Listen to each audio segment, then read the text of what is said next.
ओम नमः शिवाय। शिवजी सदा सहाय। ओम नमः शिवाय। गुरुजी सदा सहाय। गुरुजी महाराज का भोलेनाथ का ध्यान करते हुए आज हम रुद्र संहिता का 7 से लेके 15 तक का अध्याय पढ़ेंगे। तो आइए शुरू करते हैं।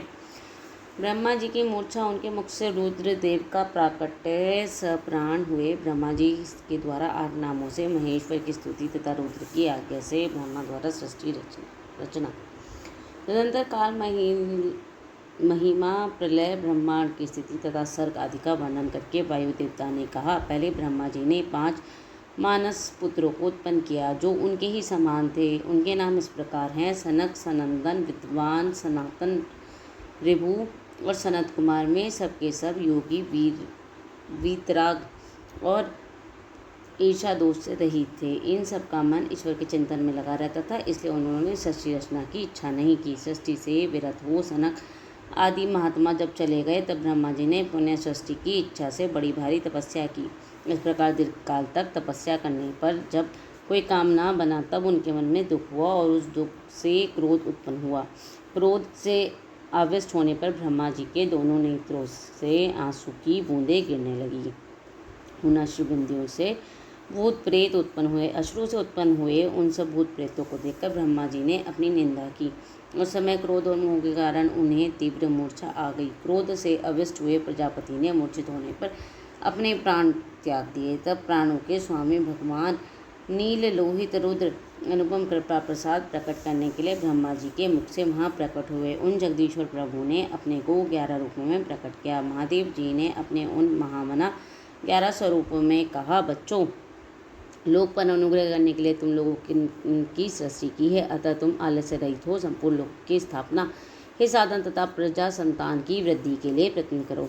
महेश्वर के ऐसा कहने पर वे रोने और चारों ओर दौड़ने लगे। रोने और दौड़ने के कारण उनका नाम रुद्र हुआ। जो रुद्र हैं वे निश्चय ही प्राण हैं और जो प्राण हैं वे महात्मा रुद्र हैं।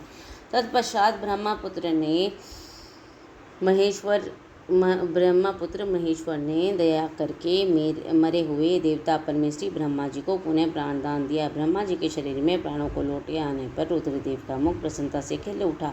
उन विश्वनाथ ने ब्रह्मा जी से ये उत्तम बात कही, उत्तम व्रत का पालन करने वाले जगत गुरु महाभाग वृक्ष, डरो मत, मैंने तुम्हारे प्राणों का नूतन जीवन प्रदान किया है, अतः सुख से उठो। स्वप्न में सुने हुए वाक्य की भांति उस मनोहर वचन को सुनकर ब्रह्मा जी ने प्रफुल्ल कमल के समान सुंदर नेत्रों द्वारा धीरे से भगवान हर की ओर देखा। उनके प्राण पहले की तरह लौट आए थे। अतः ब्रह्मा जी ने दोनों हाथ जोड़कर स्नेहयुक्त गंभीर वाणी द्वारा उनसे कहा, प्रभु, आप दर्शन मात्र से मेरे मन को आनंद प्रदान कर रहे हैं, अतः बताइए आप कौन हैं जो संपूर्ण जगत के रूप में स्थित हैं? क्या वे ही भगवान आप 11 रूपों में प्रकट हुए हैं? उनकी ये सब बातें सुनकर देवताओं के स्वामी महेश्वर अपने परम सुखदायक कर कमलों द्वारा ब्रह्मा जी का स्पर्श करते हुए बोले, देव, तुम्हें ज्ञात होना चाहिए कि मैं परमात्मा हूँ और इस समय तुम्हारा पुत्र होकर प्रकट हुआ हूँ। ये जो 11 रुद्र हैं तुम्हारी सुरक्षा के लिए यहाँ आए हैं, अतः तुम मेरे अनुग्रह से इस तीव्र मूर्छा को त्याग कर जागो, उठो और पूर्ववर्त प्रजा की सृष्टि करो। भगवान शिव के ऐसा कहने पर ब्रह्मा जी के मन में बड़ी प्रसन्नता हुई।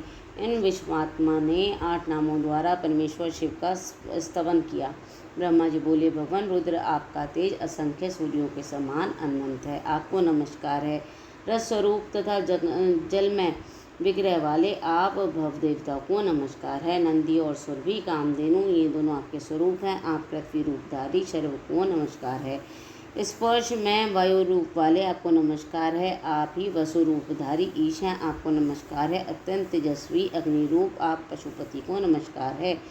शब्द तन्य मात्रा से युक्त आकाश रूपधारी आप दीन दिव्य को नमस्कार है। उग्र रूप वाले यजमान मूर्ति आपको नमस्कार है। सोम रूप आप अमृत मूर्ति महादेव जी को नमस्कार है। इस प्रकार 8 मूर्ति और 8 नाम वाले आप भगवान शिव को मेरा नमस्कार है। इस प्रकार विश्वनाथ महादेव जी की स्तुति करके लोक पिता में ब्रह्मा ने प्रणाम पूर्वक उनसे प्रार्थना की, भूत भविष्य और वर्तमान के स्वामी मेरे पुत्र भगवान महेश्वर कामनाशन, आप सृष्टि के लिए मेरे शरीर से उत्पन्न हुए हैं, इसलिए जगत प्रभु, इस महान कार्य में संलग्न हुए मुझ ब्रह्मा की आप सर्वत्र रक्षा करें और स्वयं भी आप प्रजा की सृष्टि करें। ब्रह्मा जी के इस प्रकार प्रार्थना करने पर कल्याणकारी त्रिपुरनाशक रुद्रदेव ने बहुत अच्छा कहकर उनकी बात मान ली। तदंतर प्रसन्न हुए महादेव जी का अभिनंदन करके सृष्टि करने के लिए उनकी आज्ञा पाकर भगवान ब्रह्मा ने अन्य प्रजाओं की सृष्टि आरंभ की। उन्होंने अपने मन से ही मरीचि, भृगु, अंगिकरा, पुलस्त्य, पुलक, कतु, अत्रि और वशिष्ठ की सृष्टि की। ये सब ब्रह्मा जी के पुत्र कहे गए हैं। धर्म, संकल्प और रुद्र के साथ इनकी संख्या 12 होती है। ये सब पुराने ग्रस्त हैं। देवगणों सहित इनके 12 दिव्य वंश कहे गए हैं, जो प्रजावान, क्रियावान और महर्षियों से अलंकृत हैं। तत्पश्चात जल पर स्थित हो गए रुद्र सहित ब्रह्मा जी ने देवताओं, असुरों, पितरों और मनुष्यों की सृष्टि करने का विचार किया। ब्रह्मा जी ने सृष्टि के लिए समाधिस्थ अपने चित्त को एकाग्र किया। तत्पश्चात मुख से देवताओं को, कोख से पितरों को, कोटि के अगले भाग से असुरों को और प्रजनन जितेंद्रिय लिंग से सब मनुष्यों को उत्पन्न किया। उनके गुदा स्थान से राक्षस उत्पन्न हुए, जो सदा भूख से व्याकुल रहते हैं। उनमें तमोगुण और रजोगुण की प्रधानता होती है। वे रात को विचरते और बलवान होते हैं। सांप, यक्ष, भूत और गंधर्व ये भी ब्रह्मा जी के अंगों से उत्पन्न हुए हैं। उनके पक्ष भाग से पक्षी हुए, वक्ष भाग से अजंगम स्थावर प्राणियों का जन्म हुआ। मुख से बकरों और पार्श्व भाव से भुजंगाओं की उत्पत्ति हुई। दोनों पैरों से घोड़े, हाथी, शरभ, नीलगाय, मृग, ऊंट, खच्चर, नयुंक नामक मृग तथा पशु जाति के अन्य प्राणी उत्पन्न हुए। रोमावलियों से औषधियों तथा फल मूलों का प्राकट्य हुआ। ब्रह्मा जी के पूर्ववर्ती मुख से गायत्री छंद, ऋग्वेद, त्रिवत, स्तोम, रथयंत्र, साम और अग्निष्टोम नामक यज्ञ की उत्पत्ति हुई। उनके दक्षिण मुख से यजुर्वेद, त्रिपुष्ट छंद, पंचदश स्तोम, ब्रह्म स्थाम तथा उक्त नामक यज्ञ की उत्पत्ति हुई। उन्होंने अपने पश्चिम मुख से सामदेव, जगती छंद, सप्तदश स्तोम, वैरूप्यमय साम और अतिरात्र नामक यज्ञ को प्रकट किया। उनके उत्तरवर्ती मुख से एकविंश स्तोम, अर्थवरवेद, आप्योत्याम नामक यम, अनुष्ठुपस्तम और वैराज नामक साम का प्रादुर्भाव हुआ। उनके अंगों से और भी बहुत से छोटे छोटे प्राणी उत्पन्न हुए। उन्होंने यक्ष, पिशाच, गंधर्व, अप्सराओं के समुदाय, मनुष्य, किन्नर, राक्षस, पक्षी, पशु, मृग और सर्प आदि संपूर्ण नित्य तथा अनित्य स्थावर जंगम जगत की रचना की। उनमें से जिन्होंने जैसे जैसे कर्म पूरे कल्पों के अपनाए थे, पुनः पुनः सृष्टि होने पर उन्होंने फिर उन्हीं कर्मों को अपनाया। उस समय में अपनी पूर्व भावना से भावित होकर हिंसा, अहिंसा से युक्त, मृदु, कठोर, अधर्म, धर्म और सत्य और मिथ्या कर्म को अपनाते हैं, क्योंकि पहले की वासना के अनुकूल कर्म ही उन्हें अच्छे लगते हैं। इस प्रकार विधाता ने ही स्वयं इंद्रियों के विषयभूत और शरीर आदि में विभिन्नता एवं व्यवहार की सृष्टि की है। उन पितामह ने कल्प के आरंभ में देवता आदि प्राणियों के नाम, रूप और कार्य विस्तार के विदोक्त वर्णन के अनुसार ही निश्चित किया। ऋषियों के नाम और जीविका साधक कर्म भी उनके वेदों के अनुसार ही निर्दिष्ट किए। अपनी रात व्यतीत होने पर अजन्मा ब्रह्मा ने स्वचरित प्राणियों को में ही नाम और कर्म दिए, जो पूर्व कल्प में उन्हें प्राप्त हुए थे। जिस प्रकार भिन्न ऋतुओं के पुनः पुनः आने पर उनके चिन्ह और नाम, रूप आदि पूर्ववत रहते हैं, उसी प्रकार युगादि काल में भी उनके पूर्व भाव को दृष्टिगोचर होते हैं। इस प्रकार स्वयंभू ब्रह्मा जी ने लोक सृष्टि आदि उन्हीं के विभिन्न अंगों से प्रकट हुई है। महत्व के विशेष पर्यंत सब कुछ प्रकृति का विकार है। यह प्राकृतिक जगत चंद्रमा और सूर्य की प्रभा से उद्भासित, गहरे नक्षत्रों से मंडित, नदियों और पर्वतों और समुद्रों से अलंकृत तथा भांति भांति के रमणीय नगरों एवं समृद्धिशाली जनपदों से सुशोभित है। इसी को ब्रह्मा जी का वन या ब्रह्म वृक्ष कहते हैं।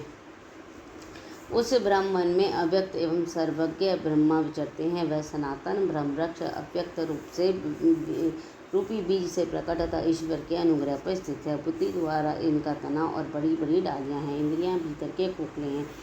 महाभूत इनकी सीमा है। विशेष पदार्थ इनके निर्मल पत्ते हैं। धर्म अधर्म इनके सुंदर फूल हैं। इसमें सुख और दुख रूपी फल लगते हैं तथा यह संपूर्ण भूतों के जीवन का आश्रय है। ब्राह्मण लोक, भूलोक को उनका मस्तक, आकाश को नाभि, चंद्रमा और सूर्य को नेत्र, दिशाओं के कान और पृथ्वी को उनके पैर बताते हैं। वे अचैतन्य स्वरूप महेश्वर ही सब भूतों के निर्माता हैं। उनके मुख से ब्राह्मण प्रकट हुए हैं। वक्षस्थल के ऊपरी भाग से क्षत्रियों की उत्पत्ति हुई है। दोनों जांघों से वैश्य और पैरों से शूद्र उत्पन्न हुए। इस प्रकार उनके अंगों से ही संपूर्ण वर्णों का प्रादुर्भाव हुआ है। इस प्रकार 7 से 12वां अध्याय समाप्त। भगवान रुद्र के ब्रह्मा जी के मुख से प्रकट होने का रहस्य, रुद्र के महामहिम स्वरूप का वर्णन, उनके द्वारा रुद्रकणों की सृष्टि तथा ब्रह्मा जी के रोकने से उनका सृष्टि से विरत होना। ऋषि कहते हैं, प्रभु आपने चतुर्मुख ब्रह्मा जी के मुख से परमात्मा रुद्रदेव की सृष्टि बताई है। इस विषय में हमको संशय होता है। जो प्रलय काल में कुपित होकर ब्रह्मा विष्णु और अग्नि सहित समस्त लोक का संहार कर डालते हैं, जिन्हें ब्रह्मा विष्णु और वह से प्रणाम करते हैं, जिन लोक संहारकारी महेश्वर के वश में वे दोनों सदा ही रहते हैं, जिन महादेव जी ने पूर्व काल में ब्रह्मा तथा विष्णु को अपने शरीर से प्रकट किया था, जो प्रभु सदा ही उन दोनों के योग क्षेम का निर्वाह करने वाले हैं। मैं आदिदेव पुरातन पुरुष भगवान रुद्र अव्यक्त जन्मा ब्रह्मा के पुत्र कैसे हो गए तथा भगवान ब्रह्मा ने मुनियों की जैसी बातें बताई हैं, वह सब आप ठीक ठीक कहिए। भगवान शिव के उत्तम यश का श्रवण करने के लिए हमारे हृदय में बड़ी श्रद्धा है। वायु देवता ने कहा, ब्राह्मणों, तुम सब लोग जिज्ञासा में कुशल हो, अतः तुमने यह बहुत ही उचित प्रश्न किया है। मैंने भी पूर्व काल में पितामह ब्रह्मा जी के समक्ष यही प्रश्न रखा था। उसके उत्तर में पितामह ने मुझसे जो कुछ कहा था वही मैं तुम्हें बताऊंगा। जैसे रुद्रदेव उत्पन्न हुए और फिर जिस प्रकार ब्रह्मा और विष्णु की परस्पर उत्पत्ति हुई, उसी वह सब विषय सुना रहा हूँ। ब्रह्मा विष्णु और रुद्रदेव तीनों ही कारण आत्मा हैं। मैं क्रमशः चराचर जगत की सृष्टि, पालन और संहार के हेतु और साक्षात महेश्वर से प्रकट हुए हैं। उनमें परमेश्वरीय विद्यमान है।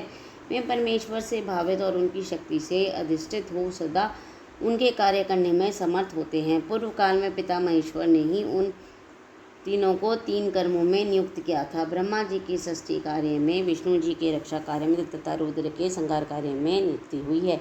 कल्पांतर में परमेश्वर शिव के प्रसाद से रुद्रदेव ने ब्रह्मा और नारायण की सृष्टि की थी।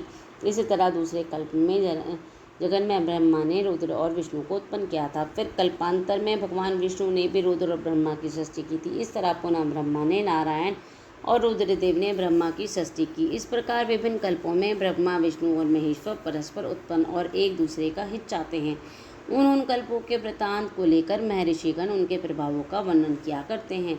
प्रत्येक कल्प में भगवान रुद्र का आविर्भाव का जो कारण है उसे बता रहा हूँ। उन्हीं के प्रादुर्भाव से ब्रह्मा जी की सृष्टि का प्रवाह अविच्छिन्न रूप से चलता रहता है। ब्रह्मांड के उत्पन्न होने वाले ब्रह्मा प्रत्येक कल्प में प्रजा की सृष्टि करके प्राणियों की वृद्धि न होने से जब अत्यंत दुखी और मूर्छित हो जाते हैं, तब उनके दुख की शांति और प्रजावर्ग की वृद्धि के लिए उन कल्पों में रुद्रदेव के स्वामी काल स्वरूप नील लोहित महेश्वर रुद्र अपने कारणभूत परमेश्वर की आज्ञा से ब्रह्मा जी के पुत्र होकर उन पर अनुग्रह करते हैं। मैं ही तेजो राशि अनामय अनादि अनंत धाता भूत संगारक और सर्वव्यापी भगवान ईश परम ऐश्वर्य से संयुक्त परमेश्वर से भावित तथा सदा उन्हीं की शक्ति से अधिष्ठित हो, उन्हीं के चिन्ह धारण करते हैं, उन्हीं के नाम से प्रसिद्ध हो, उन्हीं के समान रूप धारण कर उनके कार्य में समर्थ होते हैं। इनका सारा व्यवहार उन्हीं परमेश्वर के समान होता है। ये उनकी आज्ञा के पालक हैं।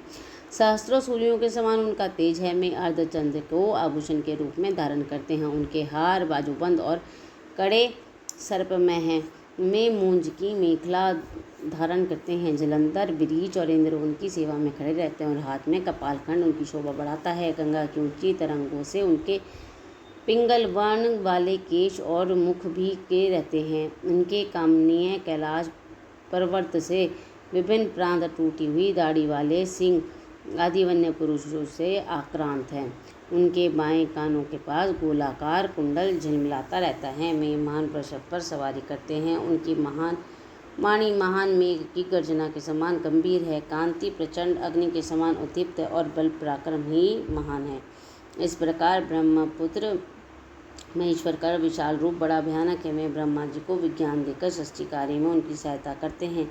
अतः रुद्र के कृपा प्रसाद से प्रत्येक कल्प में प्रजापति की प्रजा सृष्टि प्रवाह रूप से नित्य बनी रहती है। इस प्रकार ब्रह्मा जी ने नील लोहित भगवान रुद्र से सृष्टि करने की प्रार्थना की। तब भगवान रुद्र ने मानसिक संकल्प के द्वारा बहुत से पुरुषों की सृष्टि की। मैं सब के सब उनके अपने ही समान थे। सबने जटाचूट धारण किए हुए थे। सभी निर्मय, नीलकंठ और त्रिनेत्र थे। जरा और मृत्यु उनके पास नहीं पहुंच पाती थी। चमकीले शूल उनके श्रेष्ठ आयुध थे। उन रुद्र गणों ने संपूर्ण 14 भुवनों से आच्छादित कर लिया था। उन विविध रुद्रों को देखकर पितामह ने रुद्रदेव से कहा, देवेश्वर, आपको नमस्कार है। आप ऐसी प्रजाओं की सृष्टि ना कीजिए, आपका कल्याण हो। आप दूसरी प्रजाओं की सृष्टि कीजिए जो मरण धर्म वाली हो। ब्रह्मा जी के ऐसा कहने पर परमेश्वर रुद्र उनसे हंसते हुए बोले, मेरी सृष्टि वैसी नहीं होगी। अशुभ प्रजाओं की सृष्टि तुम ही करो। ब्रह्मा जी को ऐसा कहकर भूतों के स्वामी भगवान रुद्र उन रुद्र गणों के साथ प्रजा की सृष्टि के कार्य से निर्वृत्त हो गए। इस प्रकार 13वां और 14वां अध्याय समाप्त। ब्रह्मा जी के द्वारा अर्धनारीश्वर रूप की स्तुति और उस स्तोत्र की महिमा।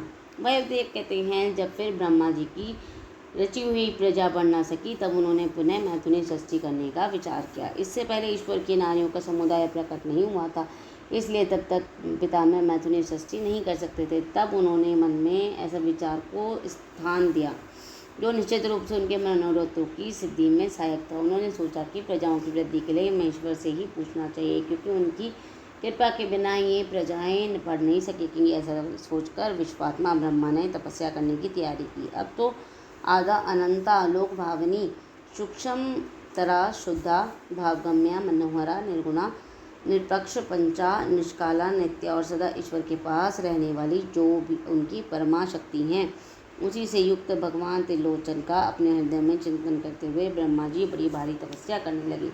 तीव्र तपस्या में लगे हुए परमेष्ठी ब्रह्मा पर उनके पिता महादेव जी थोड़े थोड़े समय में संतुष्ट हो गए। तदंतर अपने निर्वचनीय अंश से किसी अद्भुत मूर्ति में आविष्ट होकर भगवान महादेव आधे शरीर से नारी और आधे शरीर से ईश्वर होकर स्वयं ब्रह्मा जी के पास गए। उन सर्वव्यापी, सब कुछ देने वाले, सत असक्त में रहित, समस्त उपमाओं में शून्य, शरणागत वत्सल और सनातन शिव को दंडवत प्रणाम करके ब्रह्मा जी उठे और हाथ जोड़ महादेव जी और महादेवी पार्वती की स्तुति करने लगे। ब्रह्मा बोले, देव महादेव आपकी जय हो। ईश्वर महेश्वर आपकी जय हो। सर्वगुण श्रेष्ठ शिव आपकी जय हो। संपूर्ण देवताओं के स्वामी शंकर आपकी जय हो। प्रकृति रूपिणी कल्याणमयी उमे आपकी जय हो। प्रकृति की नायिका आपकी जय हो। प्रकृति से दूर रहने वाली देवी आपकी जय हो। प्रकृति सुंदरी आपकी जय हो। अमोघ महामाया और सफल मनोरथ देव आपकी जय हो। जय हो। अमोघ महालीला और कभी व्यर्थ न जाने वाले महान बल से युक्त परमेश्वर आपकी जय हो। जय हो। संपूर्ण जगत की माताओं में आपकी जय हो। विश्व जगन में आपकी जय हो। विश्व जगतदात्री आपकी जय हो। समस्त संसार की सखी सहायिके आपकी जय हो। प्रभु आपका ऐश्वर्य और धाम दोनों सनातन है, आपकी जय हो। जय हो। आपका रूप और अनुचर वर्ग भी आप ही की भांति सनातन है, आपकी जय हो। जय हो। आपने 3 रूपों द्वारा तीनों लोगों का निर्माण, पालन और संहार करने वाली देवी आपकी जय हो। जय हो। तीनों लोगों अथवा आत्मा पर अंतरात्मा और परमात्मा तीनों आत्मों की नायिके आपकी जय हो। प्रभु जगत का कल्याण, तत्वों का प्रादुर्भाव और विस्तार आपकी कृपा दृष्टि के ही अधीन है, आपकी जय हो। प्रलय काल में आपकी उपेक्षा युक्त कटाक्षपूर्ण दृष्टि से जो भयानक आग प्रकट होती है, उसके द्वारा सारा भौतिक जगत भस्म हो जाता है, आपकी जय हो। देवी आपके स्वरूप का समय ज्ञान देवता आदि के लिए भी असंभव है, आपकी जय हो। आप आत्मा तत्व के सूक्ष्म ज्ञान से प्रकाशित होती हैं, आपकी जय हो। ईश्वरी आपके स्थूल आत्मशक्ति से चराचर जगत को व्याप्त कर रखा है, आपकी जय हो। जय हो। प्रभु विश्व के तत्वों के समुदाय अनेक तथा एक रूप में आपके ही आधार पर स्थित हैं, आपकी जय हो। आपके श्रेष्ठ सेवकों का समूह बड़े बड़े असुरों के मस्तक पर पांव रखता है, आपकी जय हो। शरणागतों की रक्षा करने में अतिशय समर्थ परमेश्वरी आपकी जय हो। संसार रूपी वृक्ष के उगने वाले अंकुरों की उन्मूलन करने वाले में आपकी जय हो। प्रादेशिक ऐश्वर्य, वीर्य और शौर्य का विस्तार करने वाले देव आपकी जय हो। विश्व से परे विद्यमान देव आपके अपने वैभव से दूसरों के वैभवों को तिरस्कृत कर दिया है, आपकी जय हो। पंचविध मोक्ष रूप पुरुषार्थ के प्रयोग द्वारा परमानंद में अमृत की प्राप्ति करने वाले परमेश्वर आपकी जय हो। पंचविध पुरुषार्थ के विज्ञान रूप अमृत से परिपूर्ण स्रोत स्वरूपिणी परमेश्वरी आपकी जय हो। अत्यंत भयानक संसार रूपी महारोग को दूर करने वाली वैद्य शिरोमणि आपकी जय हो। अनादि कर्ममल एवं अज्ञान रूपी अंधकार राशि को दूर करने वाली चंद्रिका रूपिणे शिवे आपकी जय हो। त्रिपुर का विनाश करने के लिए काल अग्नि स्वरूप महादेव आपकी जय हो। त्रिपुर भैरवी आपकी जय हो। तीनों गुणों से युक्त महेश्वर आपकी जय हो। तीनों गुणों का मर्दन करने वाली महेश्वरी आपकी जय हो। आदि सर्वज्ञ आपकी जय हो। सबको ज्ञान देने वाले देवी आपकी जय हो। प्रचुर दिव्य अंगों से सुशोभित देव आपकी जय हो। मनवांछित वस्तु देने वाली देवी आपकी जय हो। भगवान देव कहाँ हो तो आपका उत्कृष्ट धाम और कहाँ मेरी तुच्छ वाणी। तापी भक्ति भाव से प्रलाप करते हुए मुझ सेवक के अपराध को आप क्षमा कर दें। इस प्रकार सुंदर युक्ति द्वारा भगवान रुद्र और देवी के साथ गुणगान करके चतुर्मुख ब्रह्मा जी ने रुद्र और रुद्राणी को बारंबार नमस्कार किया। ब्रह्मा जी के द्वारा पठित यह पवित्र एवं उत्तम अर्धनारीश्वर स्रोत शिव और पार्वती के हर्ष को बढ़ाने वाला है। जो भक्ति पूर्वक जिस किसी भी गुरु की शिक्षा से इस स्रोत को पाठ करता है वह शिव और पार्वती को प्रसन्न करने के कारण अपने अभिष्ट फल को प्राप्त कर लेता है। जो समस्त भुवनों से प्राणियों को उत्पन्न करने वाले हैं उनके विग्रह जन्म और मृत्यु से रहित हैं और जो श्रेष्ठ नर और सुंदरी नारी के रूप में एक ही शरीर धारण करके स्थित है उन कल्याणकारी भगवान शिव और शिवा को मैं प्रणाम करता हूँ। इस प्रकार 15वां अध्याय समाप्त। ओम नमः शिवाय। शिव जी सदा सहाय। ओम नमः शिवाय। गुरु जी सदा सहाय। शुक्राना गुरु जी महाराज। जय गुरु जी।